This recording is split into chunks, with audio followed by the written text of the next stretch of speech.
What's good, guys? It's Ilsun4K, and welcome to the first ever tentatively titled stream starting vlogcast with Ilsun4K.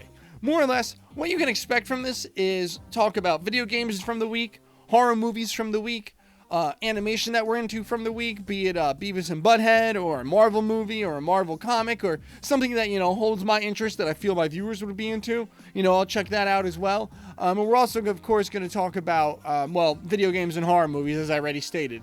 So moving onward, I'm going to try and get into this right away so that way I don't hold it up on what to expect, because I'm pretty sure if you follow my channel, you get it. We're going to talk about the PlayStation Showcase for 2021 that just happened a few days ago. Everything looked awesome. It'd be great if Sony or someone made it so that way we could, get the consoles and play the games. But, within due time, I'm sure it'll happen. So let's talk about right out the gate. Sony brought out their, what is the word I'm looking for? Their prodigal son, who now has a prodigal son himself, Kratos of the God of War series. Looks like there's going to be a God of War 2. And I'll be quite honest with you. This is a series that I was always mad I never got into when a friend of mine recommended that I get into it back in the PlayStation 2 days. And he really was like, dude, I think you're going to like this game. And he knew my style. He knew what I was about. And I just really never got drawn into it because when I looked at it, it just looked like a Devil May Cry knockoff, because that was a big thing at the time. And I guess in its own right, it might have been.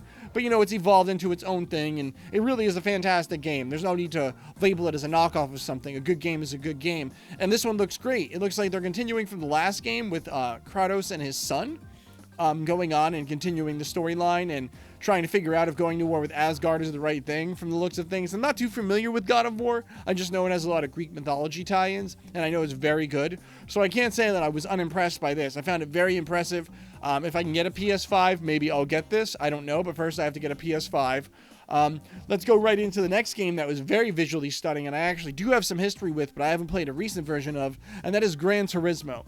I played Gran Turismo 2 on the original PlayStation. I played Gran Turismo 2, not on the original, on the PlayStation 2 in the summer of 2002, and it was one of my favorite games ever. My dad bought it for me. We were both gearheads. We were both into cars, and it was just really cool. And I almost wish I was more into it, because to see a game with today's current gen hardware that could build a world like Grand Theft Auto and put cars in it, the idea of today's current gen hardware just being focused mainly into, not all the way, but majority of tracks and cars is going to be mind-blowingly beautiful. I promise you that it will be one of the most gorgeous games ever made. The Toyota Supra, the MK4 Toyota Supra in the trailer looks fantastic. And I'm sure all the driving challenges they're going to have, just like the one I played in 2002, are going to be mind-blowing. I mean, I can't even put into words how excited I really am to see what this is going to look like on an actual 4K display, if I ever get the fucking thing, or if I ever can find someone. Though I know I can go to Cards 2 Go in Robbinsville, New Jersey anytime I want to play a PS5, because, they got one on display. That's how I actually played Spider-Man 2 Miles Morales. Speaking of Spider-Man, we're not going to get into that right now. We're going to go into the next thing that I'm not too excited about, and that's Star Wars. Star Wars, the new Star Wars game was shown. I don't know if it's a remake or a remaster, Knights of the Old Republic or something like that. I don't know. All I know is that when it comes to Star Wars, the games look very good. And when it comes to the remasters, the Star Wars fans are either happy about the game that's getting remade, or they're all very unhappy about the game that's getting remade. So I don't have a whole lot to say about that, other than they didn't really show a lot to begin with, and I didn't play the original. But I know as a Star Wars, community out there, someone wants to hear me talk about this. There was another game, actually, speaking of games that were unique that I had never seen before, Ghostwire Tokyo. It looks like a very unique first-person shooter, or perhaps like Cyberpunk, where it's an RPG hidden inside of a first-person shooter camera angle. It seems like this game is continuing a tradition of first-person shooters don't have to just be a person with a gun, a guy or a girl with a gun. It could be a person with magical powers or some sort of ability to, move things. And I'm really excited to see where this goes, because this seems kind of, what's the word I'm looking for? Seems kind of, unique. That's the word. No, it seems kind of cyberpunky. It really seems kind of like a cyberpunk, but in a modern day setting, with this whole paranormal vibe that really gives it its own lane. Like I said, cyberpunky, but maybe that's just because it takes place in Tokyo. I don't know. Either way, I'm looking forward to more information on it. I know Sony's working on making a lot of exclusive IPs, and I really hope this is one of them, because I don't think any of these games are showing up on PC, which is what I game on. Let's see what else we had. Moving forward, there's a Project Eve game. Speaking of Tokyo stuff, Project Eve is a game that continues tradition of scantily clad anime women being third person and most likely kicking a lot of ass with what looks like some Parasite Eve monsters, but on steroids. I don't know much about this, but the trailer makes it seem interesting with awesome jumping scenes and visuals. The monsters again look a little suggestive, if you know what I mean. Sorry, I'm just reading what I wrote about this. It definitely seems more like a cyberpunk meets anime type of thing, more than what I just talked about. Of course, we have the Marvel games, which we'll get into. We have to talk about this weird thing with Marvel games. I'm not sure what's going on with them, but sometimes these games look like they were made for like a high definition cell phone game or like Fortnite graphics. Does anyone else get this? Like when I saw Marvel's Avengers, the faces were kind of Fortnite-y. And in Guardians of the Galaxy, which by the way, I think Guardians of the Galaxy 2 is the best comic book movie ever. And I'll fight you to the death on that. But I won't lie. This whole trailer looks like this game's either going to be very fun and pretty, or it's just going to be, I don't know, man, just some cash grab like the Avengers was. I don't know. I can't get over these Fortnite graphics that this gaming company keeps on using. I'm not sure who produces those games and if it's the same people that produce Insomniac games, but man, they got to work on those graphics. Now let's talk about the games that... Oh, hang on, wait 1 second. Let's talk... Got to keep my list in front of me going here, folks. Let's talk about the game that we all want to hear me talk about. First and foremost, there was a Marvel game shown for Wolverine. And we never really got a great Wolverine game. I think we got one for Wolverine Origins. I don't remember. I can't really recall. I just know that I never played it. And if I did, I would have remembered it. And if it was good, I would have remembered it and regretted not playing it. So I don't know if that actually panned out. But I do know that Marvel has the ability to really make a great Wolverine game. Wolverine's a very unique character who does a lot of on his own stuff in addition to work with the X-Men. So the cameo possibilities are great, but I don't think they're really going to be heavy on the cameos because it's a Wolverine game, not an X-Men game. Which, speaking of X-Men, I hope they do something good with that in the Marvel universe because they're just starting to bring the cinematic universe in, and I hope it works out because that needs to happen. And the Wolverine game, as I was stating, I can see a lot of cool things coming from that. A lot of his powers and the claws and the ability with current gen hardware can be really fantastically well done. And last but not least, the game that I was most excited about, that I know we're all most excited about, Spider-Man 2. That trailer looks like it showed a possible trailer for Electro, a definitive hint at Kraven, and what obviously is Spider-Man, Peter Parker, and Spider-Man Miles Morales, and also Venom. And it appears that Kraven will be hunting Spider-Man and Miles Morales as he is Kraven the Hunter. For those of you who don't know, Kraven is a Spider-Man villain who comes from the jungle, I believe. He is one of the world's most famous hunters. I believe he's hunted all sorts of animals, etc., etc. And he gets a thing for hunting Spider-Man because, you know, he's out for the best trophy game that he can find. And, well, Spider-Man is a pretty high-end trophy if you're a hunter, if you think about it. I mean, just look at the guy and his abilities. You know, catching him would be a big deal. But we're also getting, as we all saw, Venom. That's right. Venom will be in this game, and it is so fantastic. I am so excited.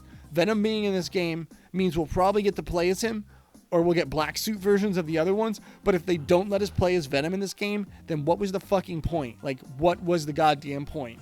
You know, I'm excited to play as Venom because I think the last time we got to play as Venom was like Spider-Man Web of Shadows or something like that. And before that, there was another one, Marvel's Ultimate Spider-Man or something. I don't know. I remember I played that one.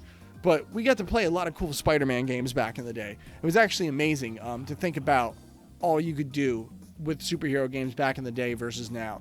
Like, I remember the first Spider-Man 2 game that came out for the second movie in the 2000s with Tobey Maguire and Kirsten Dunst. Oh, I know I'm saying her name wrong. Kirsten Dunst? I don't know. Sounds like a dog's name. Sounds like Kirsten Dunst. And it was ridiculous how good the game was. It was like Grand Theft Auto with Spider-Man. And at the time, open world games where you could do anything that weren't Grand Theft Auto weren't exactly uncommon, but a superhero game where you could do that was. And that's what these current games look like. I actually got a chance to play the new Spider-Man game on PS5, and I couldn't believe it. It was mind-blowing. The controller feedback was great. It was just unbelievable to see how, even though things are different, the core mechanics are still there. I still knew that I could do, you know, a web pull versus a web swing where you pull. It looks all very well done. And the fact that there's a second one coming out is great. And the fact that they're going to tie this together. Apparently Wolverine and Spider-Man are going to be the beginning of a video game-matic or cinematic video game universe. They're going to be tied into the same world somehow, which is going to be fantastic. Because I think with the right direction, these games can't fail. And again, I'm not sure if people who make Guardians of the Galaxy and Marvel Avengers are the same people who make, like, are Insomniac, but I don't think they are. I think it's EA Games or something like that. And that's really where the problem starts. So if they're going to branch off and make their own little exclusive piece, that's really the best move for them to do. I think that it would be best to see the gaming franchise move forward like that. And it's just, the only thing that kills me is this Spider-Man game doesn't release till March 2023, which is just Sony hopefully holding out that we're all going to have consoles by then. Because as awesome as the PlayStation Showcase was, just scrolling down here, folks, sorry. As awesome as the PlayStation Showcase was, there wasn't enough emphasis on the idea of making PS5s more available to us. I'm excited for games that I'm not sure I can play without spending $800 or $900. And I already had to deal with a scalper for my 3090 graphics card on my PC build, and I refuse to spend any money like that ever again. I was taken, not to the cleaners, like you would be now. I bought it a month after it came out from a scalper, before they really knew the value of things, and before the GPU shortage was worldwide known. I got my hands on a 3090 for nowhere near you could get it now, and barely anywhere near what you could get it for then. So, thanks. Shout out to StockX for holding it down. Moving onward, let's talk about a horror side of things. I think it's great that we talk about the concept of Halloween Kills. That's right. Halloween Kills has gotten its first IGN review. Halloween Kills has actually gotten a few reviews, but I've only watched the IGN review, and I'm really excited about it because they said everything about the movie that I wanted to hear that would signify to me that as a hardcore Halloween fan, I'm going to be very, very happy. That 2018 version just knocked it out the park. I mean, perfectly continued the series. After, we have to be quite honest, Halloween is a series that up until recently had a lot more bad movies than worse. I mean, to give you an idea, my favorite Halloween my favorite horror movie, or one of my favorite horror movies, is actually Halloween 3 Season of the Witch, which should get me plenty of hate and might even get me a few unsubscribers. But that movie is a movie with no peers, and there's no way to, explain it. And for as much as people hated on that movie, I once heard someone say that Halloween 3 was better than the 3 Halloweens that came after it, and there is no way you can debate this with me, even though I have a very good friend who has Halloween 4 as his favorite Halloween of all time, and, it's all good, my favorite Halloween is pretty much, besides Halloween 3, might be 2018, so call me a front runner. But the first one was, of course, a classic by itself. But it's just great to see that after all of the mayhem that went through, including that second Rob Zombie film. My God, that second Rob Zombie film was fucking awful. The first one was great. That one didn't deserve the hate. But that second Rob Zombie film, turning fucking Michael Myers into a mama's boy when that's a Jason Voorhees role, was a real bitch move, and I didn't like that shit, and neither did anybody, and that's why that shit didn't go off very well at all. It was just atrocious. Nobody needed to do that to Michael Myers. Uncalled for. White horse bullshit. But moving onward, the fact that this movie basically just picks up after the first movie in the 60s and appears to be tying everything together. And that's my favorite thing is I heard in these reviews that they're really tying everything together. So that way it's more of a direct sequel versus just kind of a loose end affair. They're bringing back a lot of people from the first movie. And when I say the first movie, I mean the 1978 version. People that were there who were kids at the time that are now adults and are remembering the horror. Apparently the town bands together and decides to hunt Michael like they did in the second film, which is kind of cool because you got to think about it. Like, there's still a third movie in this series coming out, and it's going to be really interesting to see how they leave this one on a cliffhanger with how integrated the whole town is supposed to be. So again, there's this whole mob mentality going on of people just wanting to kill Michael Myers, and that Michael Myers has to be taken out. And you see at the end where the fire trucks come flying on by and they're going to water down the house that Michael Myers is in. And at the beginning of the trailer, you just see, at the beginning of the review, you just see Michael Myers standing in front of the house with it burning all around him. It looks so badass, and I'm really so excited for it. And seeing where it goes, and seeing how, Laurie Strode's granddaughter plays into this, and who gets killed, and all the new innovative kills, because that trailer, I'm really worried, and I don't think it will, but that trailer just showed so many people getting fucked up with light tubes and getting lit on fire and pickaxes. I wasn't sure if I was watching a Halloween trailer or like the trailer to like a hardcore wrestling show. It was just over-the-top insanity, and I think this movie's going to really do a good job. The review basically said, it doesn't just have old people come back for fan service. It has people come back with a purpose and further develop the lore and the magic of Michael Myers, known as the Shape, of course. And I'm really excited for it. And I want to know where they plan to go with this whole 3-mask Silver Shamrock thing. Because as you can see, this is actually a Silver Shamrock thing right here. I'm a big fan of Halloween 3, and the fact that they gave a nod to that, not only in the last movie, but in this trailer, is fantastic. And if there's some sort of way that they can tie the Silver Shamrock in to Michael Myers and his mask, I think that would be absolutely fantastic. I know it's not going to happen. I know it's a long shot, but I got some really, really, really, really funny feelings about Silver Shamrock possibly having something to do, because they say, you know, oh, Michael, your mask, you know, what about your mask? Kind of makes you wonder, you know, it's a big emphasis on the mask, but then again, Michael is all about the mask, and I'm sure I'm just really reaching really, really hard. Let's also talk about the fall releases coming out. Fall releases look fantastic. First and foremost, the one that I actually got to play the beta of back in August and I streamed is Back 4 Blood, which is made by the same people who made Left 4 Dead. And it's basically a PvP thing, and you run around with your teammates and you go and blow up zombies away, and you try not to, you know, what's the word I'm looking for? You try not to cause zombie hordes to come out, and it's really, really, you know, another one of those running gun games that really has the Left 4 Dead type of feel. But I noticed that, what's the word I'm looking for? I noticed that it felt a little bit like a clusterfuck when I was doing the beta. Maybe it's because I was playing with Xbox Live guys and they don't know how to behave online. They are the original motherfuckers of online gaming, you might say. But I thought it was a little bit of a clusterfuck. I wasn't sure exactly. I wasn't sure exactly what was going on. I wasn't sure exactly about you know, what we were doing and what to avoid doing. And, you know, I try not to upset the crows to cause zombie hordes to come. And, you know, I played with normal people and then I played with bots. It just seems like a very cut and dry affair. But that was just the beta, so I'm not holding anybody accountable for it, and that's why I'm excited for it, because for all we know, there might be even more stuff that's been added to it. Again, that was in August. Who knows? They got a lot of input from the people. That's a studio that I really trust with this genre. Anybody should trust with this genre. I think they're handling it very well, and I look forward to seeing what they take from the input and change around, because they're at a point, I guess, where development-wise, that's not that far-fetched of an idea. Another thing that's coming up that I'm actually interested in is, and I don't know who asked for this, but it's one of the greatest things I think I ever saw, a Smash Brothers knockoff with the Nickelodeon characters. I'm sure you guys know what I'm talking about. Nickelodeon All-Star Brawl. That's right, a Nickelodeon-themed Super Smash Brothers type of fighter. I'm blown away by it. I've had to watch out of a morbid curiosity about this game, because it's literally a game where the teaser trailer is like Leonardo from the Turtles versus Patrick versus SpongeBob versus April O'Neil from the Turtles. Like, how do you not watch that? How do you not go, I'm sorry, what is the title of this game? And what are they doing in this teaser trailer? I'm sorry, you have who versus who versus who? And the other one was like Cat Dog versus Lucy, and I'm not sure who Lucy is because I'm a little bit of an older gentleman, but I think we all know who Cat Dog was. But I'm watching this game and these super moves are fucking hilarious. Like, Cat Dog will throw a hairball.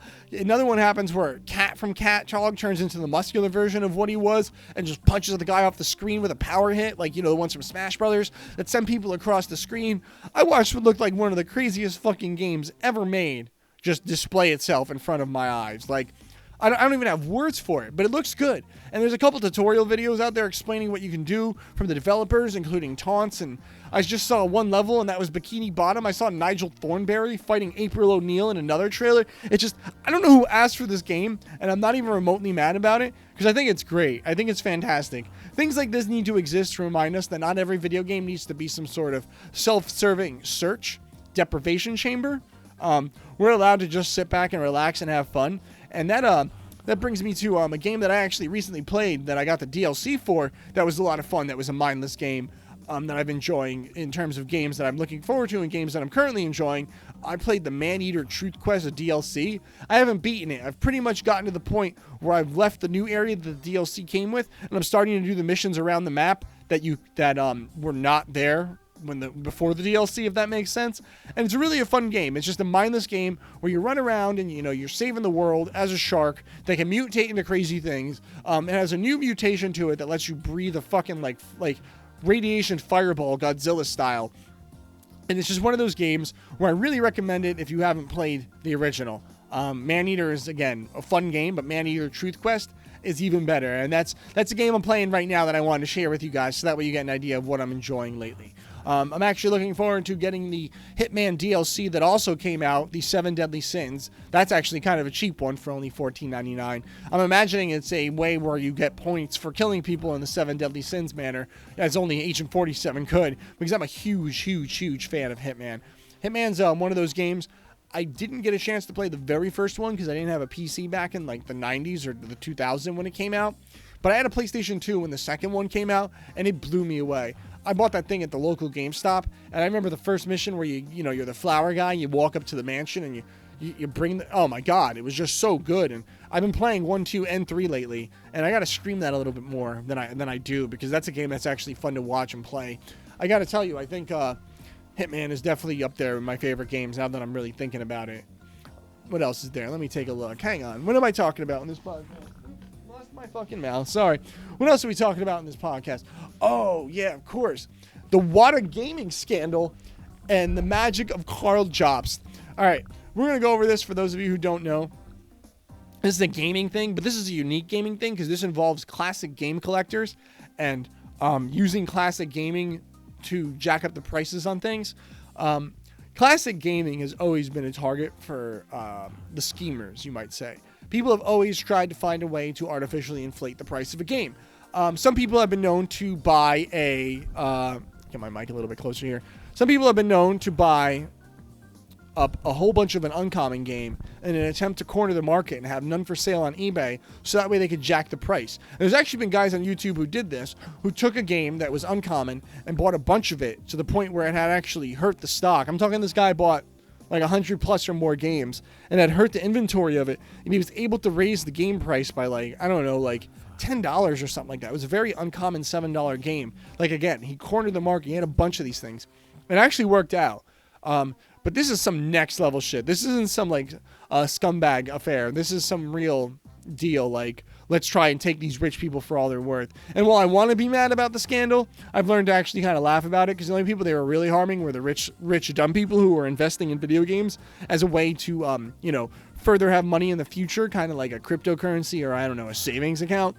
So what had happened was, and this is incredible, this guy named Carl Jobst uncovered this whole thing in a video that I've made a video on, and I won't get too into it again, but I've made a video on this on my YouTube, and you can check it out. But more or less, this guy was able to scam the video game industry by having these rare video games be purchased by an auction at an auction house that sold rare video games after they were graded by a gaming company known as Wata.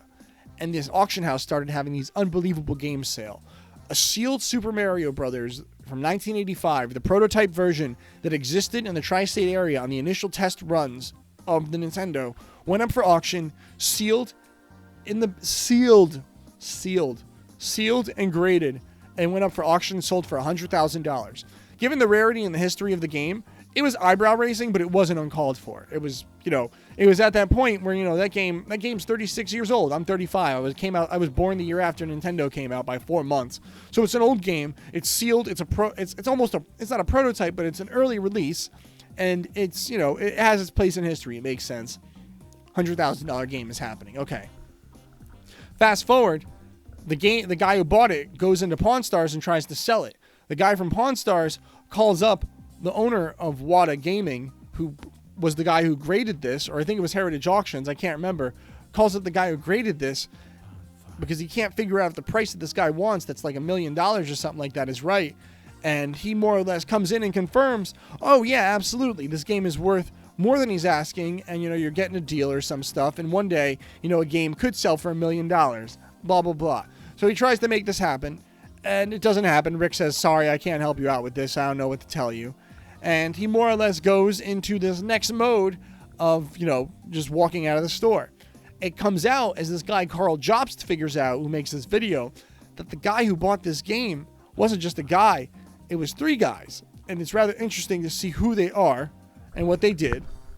My phone, is my phone okay? Yeah, my phone's fine. Okay. These 3 guys bought this game, and it turns out one of the guys who bought the game is part owner of Wata Gaming. The other guy is part owner of Heritage Auctions. And the other guy is just the guy who got in on it because he's trying to get on the scam. So you have the house you have the auction house that's selling the most expensive games in the world, with the company that grades the most expensive games in the world selling games for the most amount of money, because then later on, a Super Mario 64 that was sealed, that is by no means a rare game to find sealed, normally worth about 5 or 10 grand sealed, graded, if that, sells for $1.5 million at an auction house, and guess who bought it?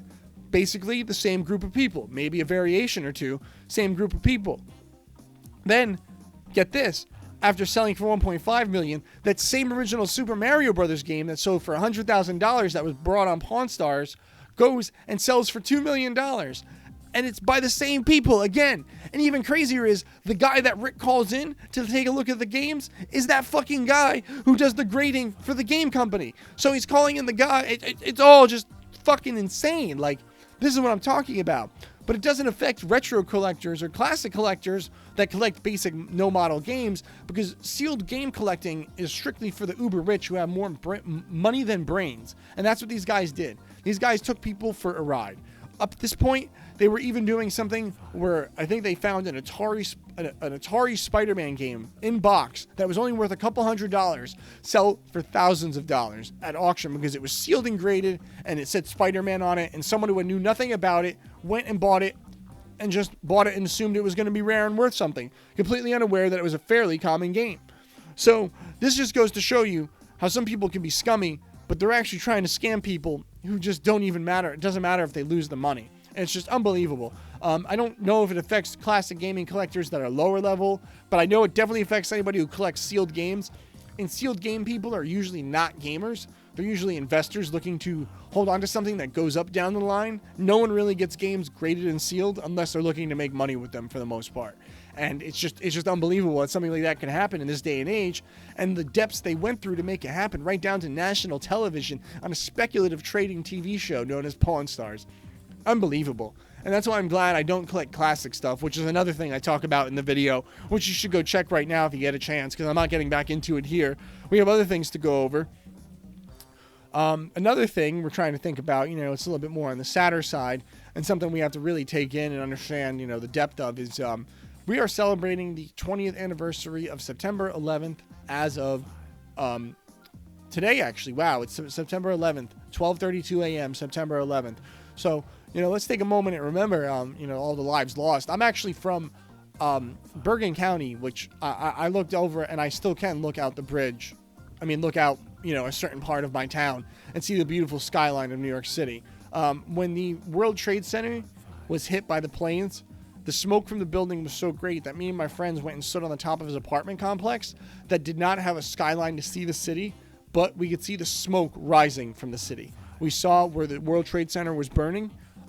We were in school when the attacks happened, and we left. We were mostly derelict potheads, and we figured, it was a good excuse to leave school, but we left school anyway, national emergency, whatever you want to call it. We just weren't going to be around for it. And I remember that was the day I learned my mom actually got off at the train at World Trade Center.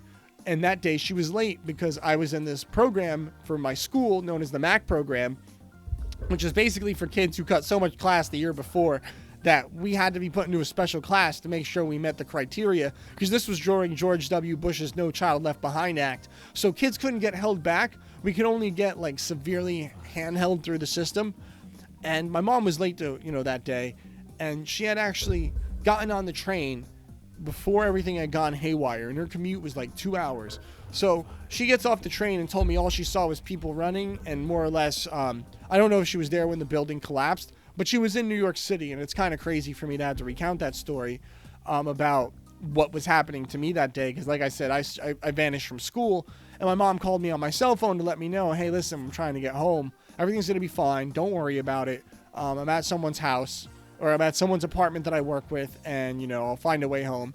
And she found a way home. I don't know how. I don't know what she did, but my mom made it work, and she came home that day. And at the time, I was a little oblivious to, the importance of her being home. But looking back on it now, I really understand the depth of, my mom saw the World Trade Center and, all of that shit just happen, not even a couple city blocks from it. She gets off at One World Trade Center at the time, which no longer stops there, or, might stop there now, whatever it is. The Freedom Tower, I believe it is, actually.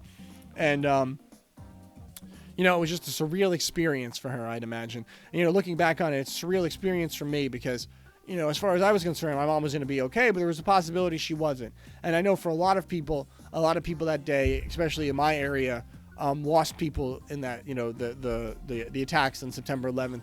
So 20 years later, you never forget, especially how everybody, bonded together as a country, and, all the stuff that happened from there, and how crazy it was to see us finally get over our hatred of one another, even though, some unnecessary and unwarranted hatred went towards, people of, certain descents that could be confused or terroristic, etc., etc. But, 20 years later, we still remember and we never forget. And that's something I just want to share with you guys, let you know where I was and how that went down. And it was a bigger thing to me than most. And I'm thankful that I didn't lose anybody I cared about, because I know a lot of people whose parents actually worked in One World Trade Center and made it out, and some didn't. And that's just the truth of the matter there. Moving up to another thing that comes around in the fall that we all like to look forward to. New fall television is coming out, and actually, I'm very, very excited because we have new Beavis and Butt-Head coming out.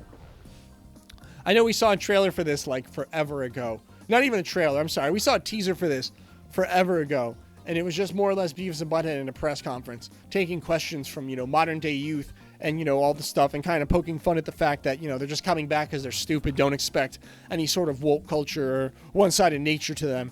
And I think that's really cool. I thought it was a little worrisome at first. I don't know if you guys remember, there was that rumor that the current show was actually supposed to be Beavis and Butt-Head as dads, and their current generation kids are who they have to raise. And that was like a rumor that was actually picked up and covered by a couple of websites as a legitimate thing.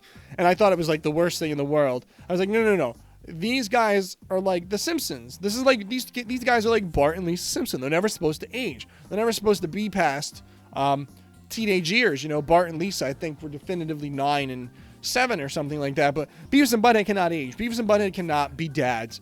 It would ruin the whole dynamic of them. It would mean they scored, which is, I don't know, to some fans, the underlying thing that's never supposed to happen. Beavis and Butt-Head are never supposed to score with women, ever. That's the whole angle there, and I think that's pretty funny. But I'm excited for it because I think they're going to get it right. The 2011 re-release was done very well. It supposedly wasn't kept on because the ratings were low, which makes sense. But I'm really hoping this generation is able to bring that back and people are able to enjoy the show a little bit more and for a little bit longer time. Because that last season was great in 2011. I had a great time with it. I enjoyed it. It was fun to see them take on modern things. I had a little bit of an issue with the fact they seemed a little smarter than they should be, but I guess they can't stay dumb forever in the era of the internet and all that power. I'm also interested to see if Beavis and Butt-Head have Facebooks or social media in the current series. That would be hilarious to find out.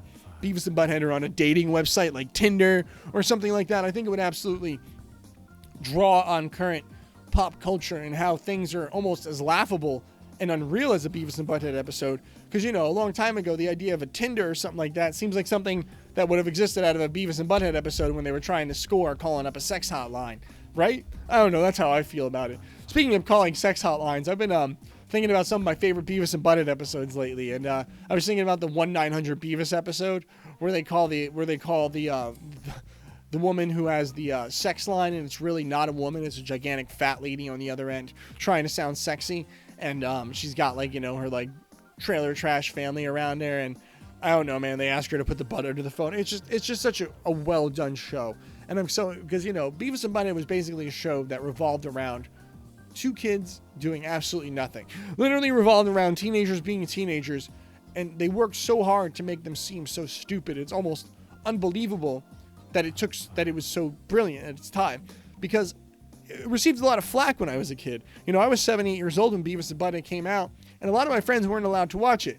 My mom thought it was hilarious and let me watch it, and for better or worse, who knows if it affected how I grew up, but I still do have a big love for dick and fart jokes. I can't even tell you that.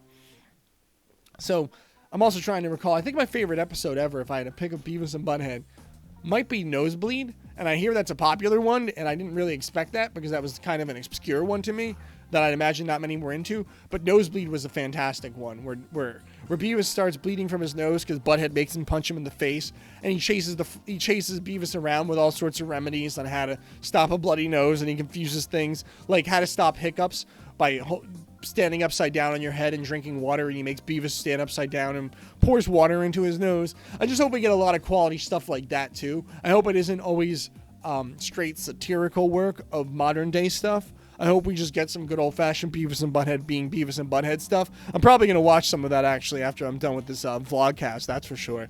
And I just hope we get a lot of that good stuff and everything about Beavis and Butt-Head that is going to make it great. I was actually told at some point this was supposed to possibly be a movie on Paramount Plus, that it wasn't going to be a series, but it seems like it's been definitively confirmed that it's actually going to be a series and not a movie, which is great because a movie would be cool. I wouldn't mind it, but I think that they're owed another shot at a series unless they've done the market research and it turns out this is a movie and I'm misunderstanding it.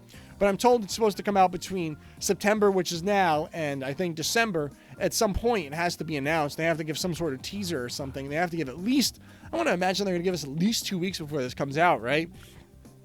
To see on Paramount Plus, which is the only way to watch this. So hopefully it's a series, because that'll make signing up for Paramount Plus worth it to me. And I got to say, another Beavis and Butt-Head movie would be kind of cool, because the original did a really great job of feeling like an extended episode, but with its own little features. And plus, it had the mega star power of the guy who does the voice from, Unsolved Mysteries, Bruce Willis, Demi Moore, everybody. I think David Spade was in it. No, David Spade wasn't in it. I'm sorry. But Beavis and Butt-Head Do America was definitely an animation classic that needs to be covered on this channel sometime. And I look forward to doing it because these guys have been some of my favorite things to watch since, like I said, I was 7 or 8 years old, and you could get in trouble for watching them. And they almost got taken off the air.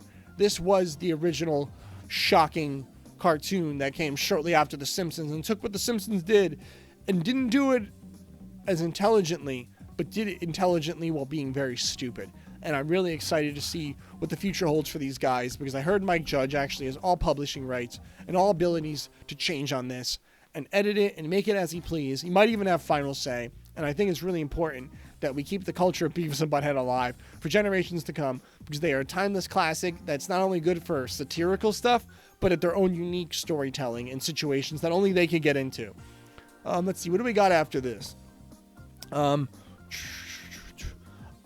here's a good one. What got me into streaming and content creation, and how to start if you're on a budget? Well, to answer your question there that you did not ask, I got into streaming and content creation because, like a lot of you, I've been watching content creation since like 2008 when I found the Angry Video Game Nerd. I thought it was one of the coolest things ever, and I would love to have made it, but at the time I was a musician doing hip-hop music, and it was just out of the question as I couldn't just do both at the time. Enough time passes, and I've gotten older now, and I find that I most likely have the time to do this. I'm not doing the music thing as much as I used to, or at all for that matter, and I've kind of shifted gears into doing entertainment, into this whole retro classic stuff, but still wanting to do video games and play video games and be modern and talk to people. So I decided, let me start streaming.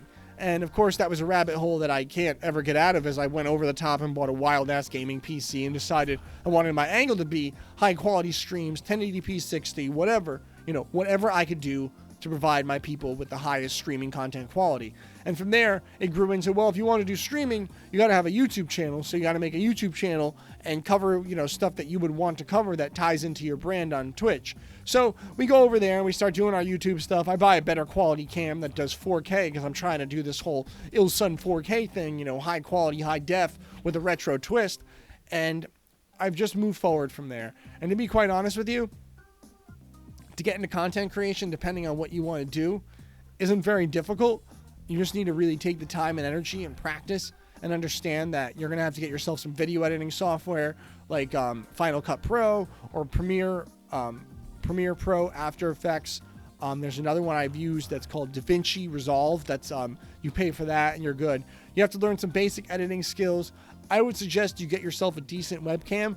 My web camera is the highest quality one out at the moment, to my understanding, and it was $250, which really, when you consider you're looking at spending $100 for a webcam, I would advise spending the extra money on a higher quality camera, because higher quality is more likely to draw in more viewers that have never heard of you before. Because even with my low quality count, even with my low subscriber count right now, I know you guys cannot deny the fact that this is a high quality image of me. This is a high quality stream. You can see every detail of my body perfectly fine, veins on my hands, my shirt, you can see everything.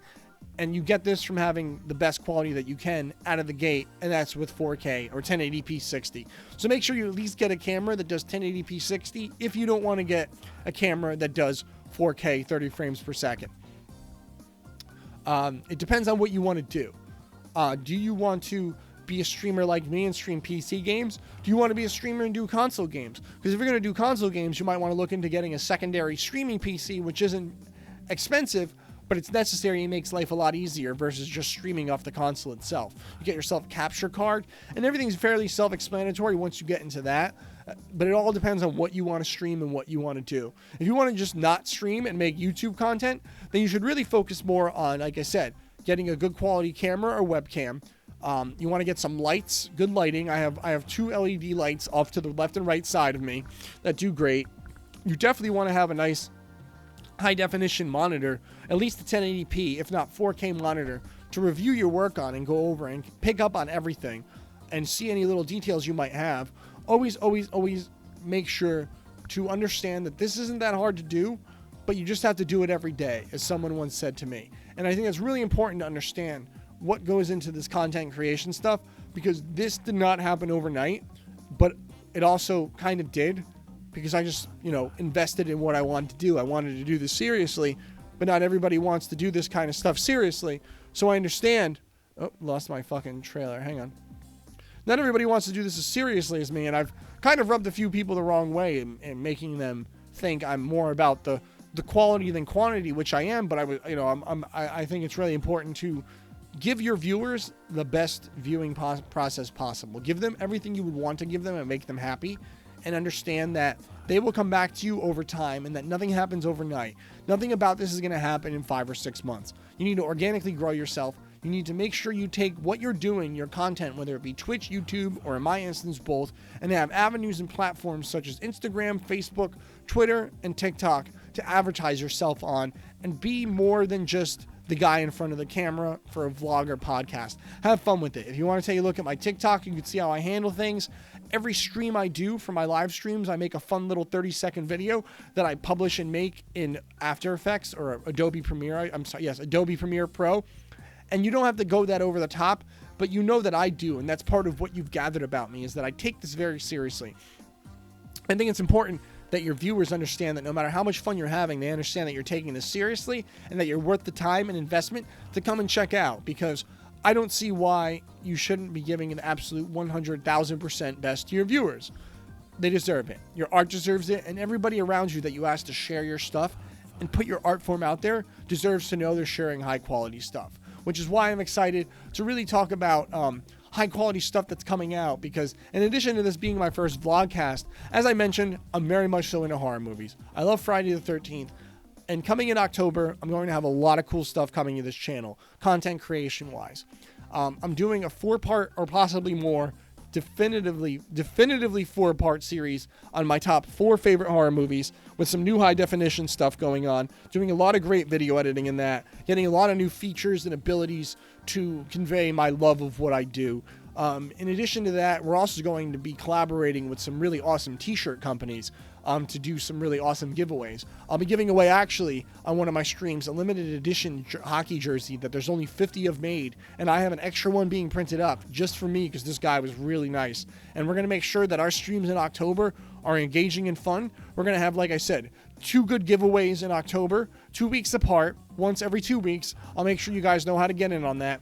And again, it's going to be a lot of fun, and I look forward to growing with you as a community, because this vlog is very important to me, to keep growing with you guys and let you know my insights on things and how I feel. And more importantly, I need you guys to like and comment, and make sure you show me love if you like what I'm doing, and make sure you don't show me love if you don't. If I say something you don't like, tell me about it in the comments. I want to hear your opinions and what matters to you, because this isn't just about me, it's about you. And soon enough, we'll have engaging ways for you to vote and come up with things for me to cover. So make sure you stick around, because again, you got me every Thursday with a Total Terror-thon Thursday on Twitch, and starting in October, we'll be adding a second streaming day in honor of October that will stay permanent, and I can't wait to show it to you guys. So again, make sure to like and subscribe to the channel. It's Ilsun4K. Make sure you catch me every Thursday, twitch.tv/Ilsun4K at 9 p.m. on the Total Terror-thon Thursday, playing horror gaming as always. Alright guys, it's Ilsun4K, and thanks for checking out this vlog. I really appreciate it. Take care.